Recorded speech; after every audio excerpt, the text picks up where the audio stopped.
Hello and welcome to The Top Story, a podcast with the headlines of the day from our correspondents around the world. I'm Qizhi. Coming up in this edition, South Korea's parliament has advanced the time to vote on a second impeachment motion against President Yoon Suk-yeol by an hour. Israel says its military will stay in the Syrian territories it has seized, offering no timeline for departure. And China has marked the National Memorial Day for the victims of the Nanjing Massacre, which took place 87 years ago. We begin in South Korea. The South Korean parliament has advanced the time to vote on a second impeachment motion against President Yoon Suk-yeol by an hour to 4 p.m. local time on Saturday. The motion reported on Friday is over the president's martial law declaration earlier this month. It followed the failure of the first impeachment efforts last week. The opposition bloc will need 8 votes from ruling party lawmakers to pass the motion. Opposition leader Lee Jae-min says the impeachment is the fastest way to restore order in the country. Data shows Yoon's approval rating fell to a new record low of 11% this week. The police are reportedly reviewing a raid on his residence. Jack Barton has more from Seoul on what to expect from the impeachment vote. Yeah, well, at the last impeachment, we saw the ruling party leader, Han Dong-hoon, urging members of the ruling party not to vote for impeachment.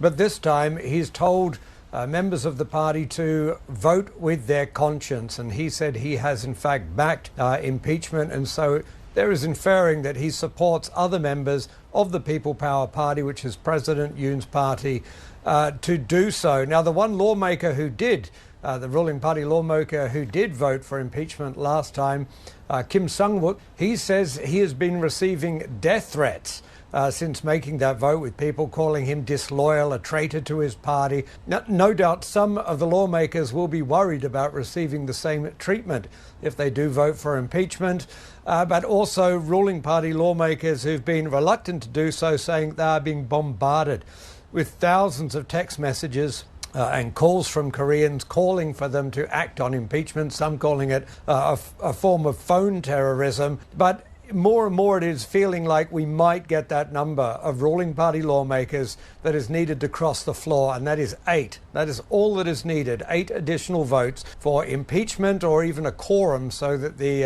impeachment process is valid to go ahead and for Yoon to be impeached. Of course, it might not. They might refrain. But I think the feeling is right now that number might be reached. However, if Yoon is impeached in the National Assembly, that doesn't mean that the impeachment is finalized. That's just a motion in the National Assembly. It then has to go to the Constitutional Court, where a majority of judges will ultimately decide whether it is valid or not. And that could take months. And of course, it's worth noting that Yoon was the chief prosecutor under the former Democratic Party government. So he was appointed by the party that's now in opposition, and he is the man who went after former impeached President Park Geun-hye. So he knows constitutional law inside out. He knows the impeachment process inside out, and he seems very confident at the moment that he'll be able to beat that process. So again, even if he is impeached during tomorrow's vote, it doesn't mean the impeachment is final. And if he's not impeached, the opposition Democratic Party, which has a majority in the 300-seat National Assembly, says they're going to bring it up again and again on a weekly basis and perhaps even on a daily basis. That was Jack Barton in Seoul. For more on South Korea's political turmoil, Lee Dong-ning spoke to Emmanuel E. Pastrick, director of Tokyo-based think tank, the Asia Institute. Even if the impeachment motion gets passed, it would take several months to know if the motion can become valid. So who is running the country during? President Yoon is not a micromanager, and he tends to use publicity stunts, attacks on political opponents to throw them off balance. Essentially, the country has been running on remote for most of his presidency, whether through mid-level bureaucrats or increasingly through outsourcing of government functions to corporations. That said, this is a major institutional crisis in that the chain of command has been completely disrupted. The disruption in government in South Korea is taking place, by the way. At the same time, there are similar events, man-made crises, in which government itself and constitutional rule is being undermined. Right, and is there a legal procedure available to deal with this then? Most would say we're now outside of a clear legal process because Yoon has attacked his opponents as being enemies of the state, and he suggests, and his followers, that they're entitled to use any means against them. Those protesting against Yoon suggest that Yoon himself is guilty of state crimes for conspiring with military intelligence to undermine the government itself. There isn't much room for political compromise. The Supreme Court will have to handle this eventually. And this unfolding event is indeed shocking the whole world. Do you think that will hurt or jeopardize South Korea's reputation internationally? Right. Well, I think the relative reputation of South Korea is perhaps less of a concern than the possibility that the entire political order in South Korea, and by extension in other nations in the region, extending to Japan, Vietnam, Thailand, and elsewhere, may be impacted by this strongman approach to politics. The entire political culture of the region could be transformed by this confrontation. That was Emmanuel E. Pastrick, director of Tokyo-based think tank the Asia Institute, sharing his insights on South Korea's political chaos.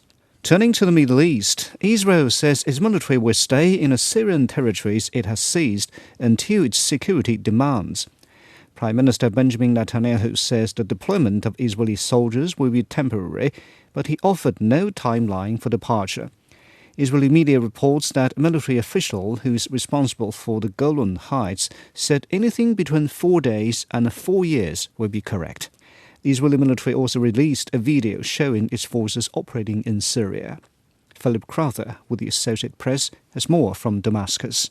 Well, look, Israel is present here in Syria in its airspace, but also in that buffer zone between Israel and Syria. Israeli forces have entered Syrian territory. The result thereof have been hundreds of airstrikes on Syrian military targets. The Israeli military essentially trying to take apart what there is still left of the Syrian army. It's important to note that the Syrian military is nowhere to be seen on the ground, certainly here in the capital Damascus, and from what we hear in the whole rest of the country as well. There is abandoned military hardware on the streets here. There are abandoned military fatigues that you can find on the streets here as well. There are no soldiers here, just the armed rebels who you can see at most intersections here in the capital Damascus.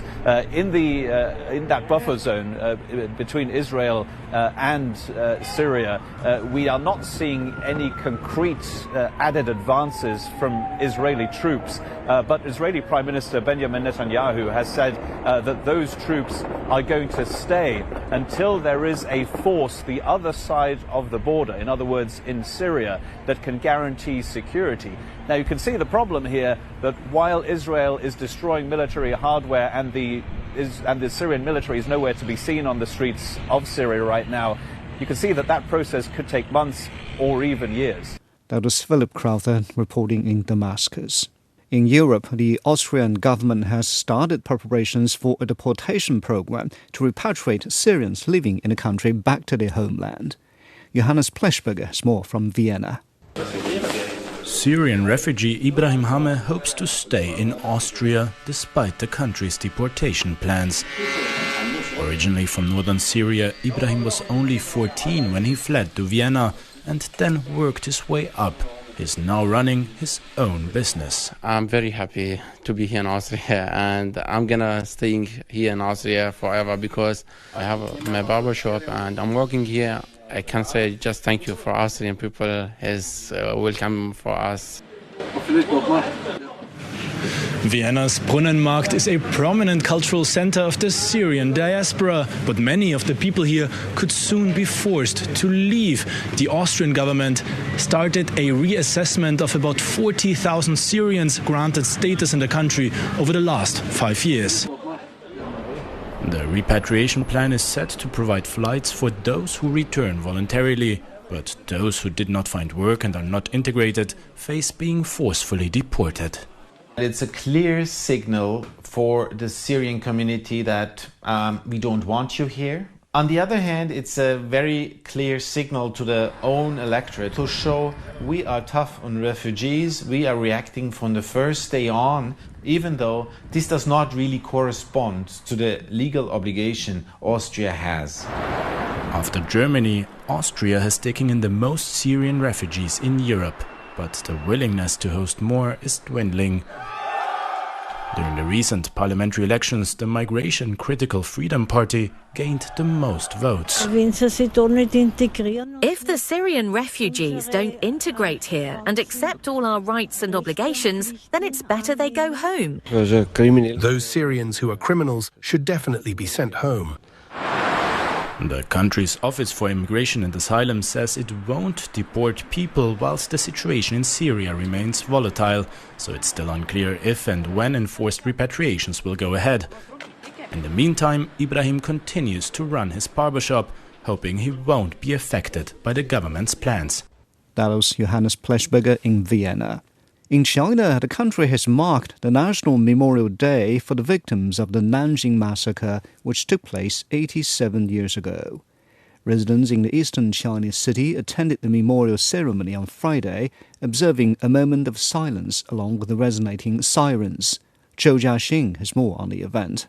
The solemn memorial ceremony saw a crowd of massacre survivors, 5 descendants of victims and other attendees gathering outside the memorial hall, the victims of the Nanjing Massacre by Japanese invaders. And after singing the national anthem, a siren blared citywide and vehicles came to a halt, honking for 1 minute. And pedestrians, along with those of us here, also paused for a minute of silence to honor the 300,000 officially recorded victims of the 6-week-long massacre.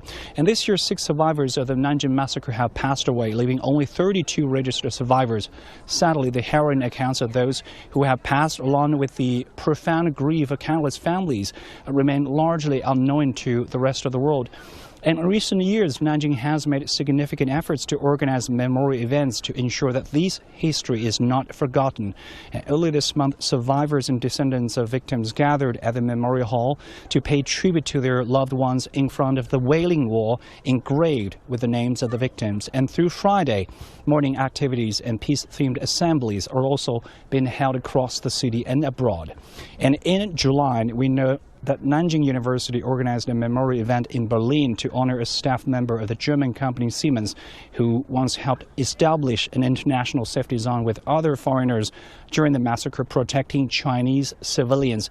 And among these foreigners, American professor Charles Henry Riggs was also awarded a Jade Medal by the then Chinese government.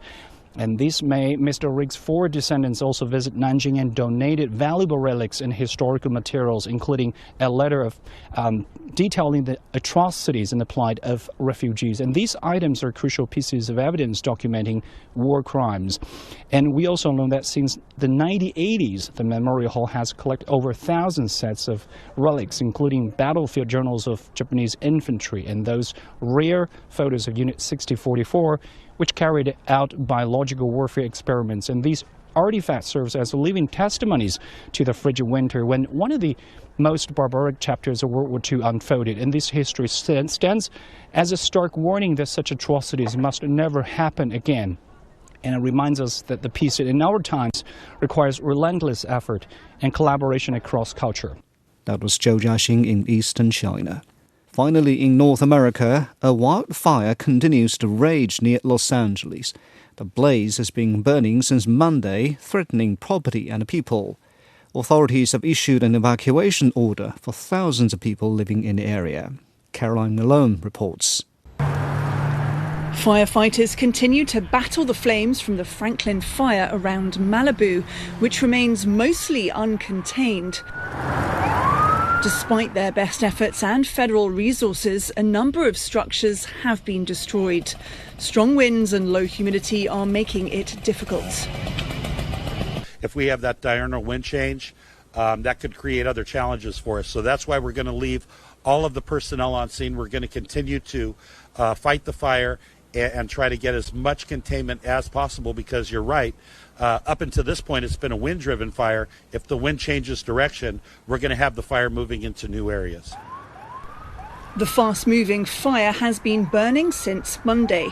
It quickly spread over more than 1,600 hectares, at its peak consuming an area equivalent to 5 football fields a minute.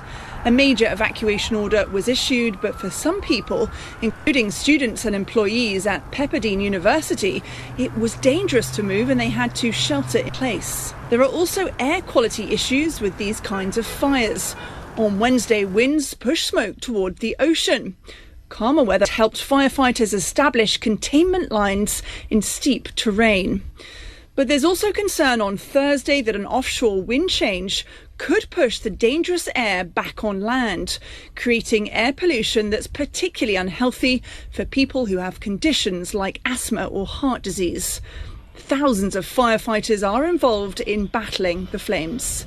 That was Caroline Malone reporting. Now, recapping the headlines. South Korea's parliament has advanced the time to vote on a second impeachment motion against President Yoon Suk-yeol by an hour. Israel says its military will stay in the Syrian territories it has seized, offering no timeline for departure.